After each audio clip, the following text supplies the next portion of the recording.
கோவில் திருவிழாவில் பதற்றம். மதம் பிடித்த யானை அரட்டல் உருட்டல்.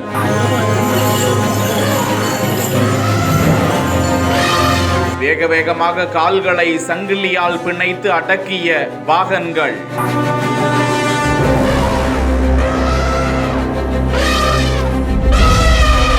கேரள மாநிலம் கொச்சி எர்ணாகுளம் பரவூரில் பிரசித்தி பெற்ற மகாதேவர் கோவில் அமைந்திருக்கிறது. அக்கோவிலில் ஆண்டுதோறும் திருவிழா காணப்படும் நிலையில் இவ்வாண்டு திருவிழாவிற்கு 3 யானைகள் கொண்டு வரப்பட்டு திருவிழா கோலாகலமாக நடந்து கொண்டிருந்த வேளையில் திடீரென ஒரு யானைக்கு மதம் பிடித்தது.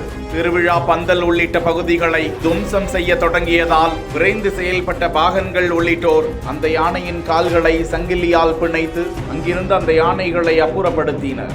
அந்த திருவிழாவிற்கு வந்த பக்தர்கள் அதிர்ஷ்டவசமாக உயிர் பிழைத்து இருக்கிறார்கள்.